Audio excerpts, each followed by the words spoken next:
Kenalkan, nama saya Raymond Uta dari kelompok 11 kelas Ilmu Pemulihan Ternak A.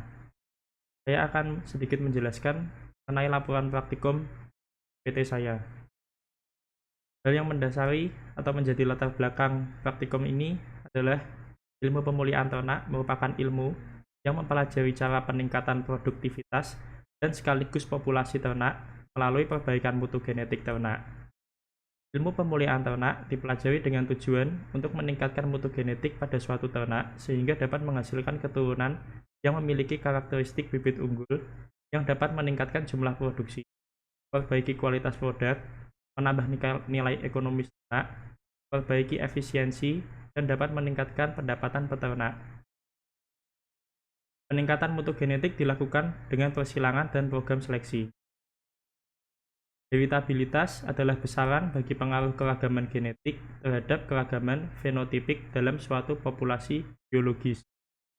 Heritabilitas menempati posisi penting dalam analisis genetika populasi dan genetika kuantitatif, dan menjadi salah satu pertimbangan utama dalam metode seleksi yang tepat bagi suatu populasi pemulihan. Korelasi genetik merupakan hubungan antara suatu sifat dengan sifat yang lain secara genetik. Korelasi genetik digunakan untuk mengetahui hubungan antara satu sifat dengan sifat yang lain secara genetik. Alasan mengapa korelasi genetik penting karena jika dua sifat berkorelasi secara genetik, maka seleksi untuk suatu sifat akan menyebabkan perubahan pada sifat lain. Repeatabilitas terdapat dua macam, yaitu antar kelas dan dalam kelas. Repeatabilitas merupakan parameter genetik untuk mengukur performance ternak dari produksi pertama dengan produksi selanjutnya. Repeatabilitas antar kelas digunakan untuk mengetahui tingkat pengulangan produksi untuk dua data produksi. Repeatabilitas dalam kelas digunakan untuk mengetahui tingkat pengulangan lebih dari dua data produksi. Pengetahuan mengenai perhitungan nilai heritabilitas, korelasi genetik, dan repeatabilitas sangat diperlukan dan dibutuhkan dalam melakukan program seleksi dan perkawinan pada ternak untuk memperbaiki mutu genetik ternak. Pengetahuan ini berguna dalam hal menduga besarnya kemajuan untuk program pemulihan berbeda. Tujuan praktikum kali ini yaitu agar mahasiswa mengetahui apa itu heritabilitas, korelasi genetik, dan repeatabilitas. Mahasiswa juga mampu melakukan perhitungan heritabilitas, korelasi genetik, dan repeatabilitas, dan mengetahui kegunaannya. Manfaatnya, dengan mempelajari heritabilitas, korelasi genetik, dan repeatabilitas, mahasiswa mampu mengaplikasikan tentang cara-cara meningkatkan mutu genetik ternak dengan cara memilih tetua yang baik agar menghasilkan keturunan yang baik pula.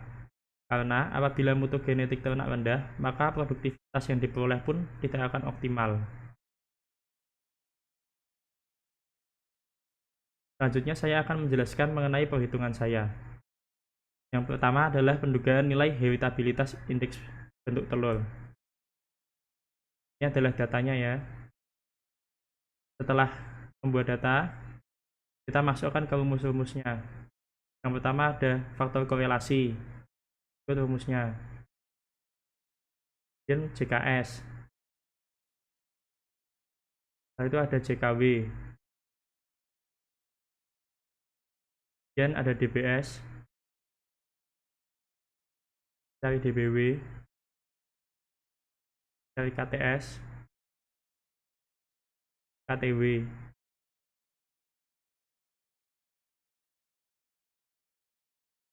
Setelah melakukan perhitungan tadi, kemudian yang terakhir akan melakukan perhitungan heritabilitas. Ini dari data saya hasilnya sebesar negatif 0,958. Kesimpulannya, dari hasil heritabilitas yang didapat, maka dapat disimpulkan bahwa suatu sifat tidak memberikan respon sama sekali terhadap perlakuan seleksi, karena nilai heritabilitas berselang antara 0 sampai 1. Setelah itu kita buat daftar sidik ragam.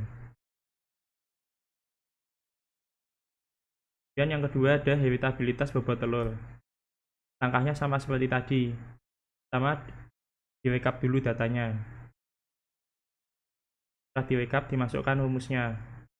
Masih sama seperti tadi. Kita pertama mencari FK, KS, KW. DBS, DBW, KTS, KTW, THW, KTHS. Kemudian rumus tadi setelah ketemu perhitungannya, data-data tadi dimasukkan ke rumus heritabilitas. Di perhitungan kali ini hasilnya sebesar negatif 0,899. Kesimpulannya, sifat tidak memberikan respon sama sekali terhadap perlakuan seleksi karena heritabilitas itu selangnya antara 0 sampai 1. Setelah itu kita buat daftar sidik ragam lagi seperti tadi, lalu datanya dimasukkan. Ketiga, ini adalah pendugaan nilai korelasi genetik antara IBT dan bobot telur. Pertama, melakukan backup data tadi. Setelah itu masukkan rumusnya seperti tadi.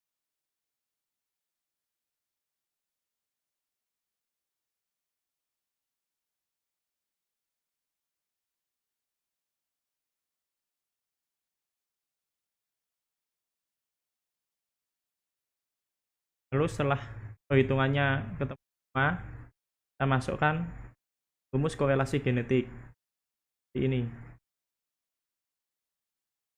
Di data saya hasilnya sebesar 0,0031923. Kesimpulannya, karena hasil korelasi genetik yang didapat hasilnya negatif, itu artinya tidak adanya hubungan antara IBT dengan bobot telur. Setelah itu kita buat daftar sidik ragam, lalu datanya dimasukkan seperti tadi. Selanjutnya, melakukan pendugaan nilai repeatabilitas antar kelas. Pertama, kita lakukan backup data. Setelah itu kita masukkan rumusnya. Untuk repeatabilitas antar kelas, kita hanya menggunakan satu rumus. Ini hasilnya sebesar 0,121. Selanjutnya, melakukan pendugaan nilai repeatabilitas dalam kelas. Pertama, kita lakukan backup data. Setelah itu kita masukkan rumusnya. Ada FK, KB, DKW, DBD, DBB, DBW, KTB,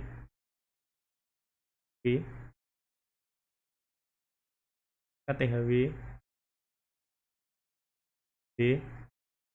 Setelah itu kita masukkan rumus repeatabilitasnya. Ini ditemukan hasilnya sebesar negatif 0,49940. Lalu dibuat daftar sidik ragam.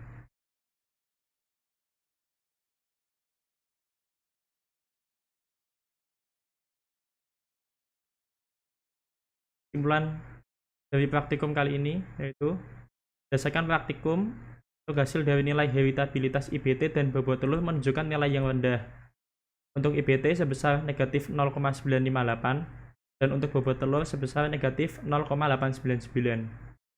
Itu tandanya suatu sifat tidak memberikan respon sama sekali terhadap perlakuan seleksi. Karena untuk heritabilitas itu rentang nilainya antara 0 sampai 1. Untuk korelasi genetik yang didapat hasilnya tadi 0,0031923. Itu artinya nilai korelasi genetik itu tidak sesuai. Itu mungkin karena ada faktor kayak kesalahan pengambilan data, terus ada data yang digunakan bukan merupakan data asli. Untuk repeatabilitas antar kelas tadi nilainya 0,121. Untuk yang dalam kelas sebesar negatif 0,49940. Itu artinya nilai repeatabilitas antar kelas sesuai dengan rentang, yaitu 12,1%. Itu artinya kemampuan ternak untuk memproduksi telur dengan bobot telur yang hampir sama dengan bobot telur berikutnya besar 12,1%. Terus 87,9%-nya dipengaruhi oleh faktor lingkungan. Untuk nilai repeatabilitas dalam kelas tidak sesuai karena kurang dari batas rentangnya, sehingga nggak masuk dari parameter genetik ternak.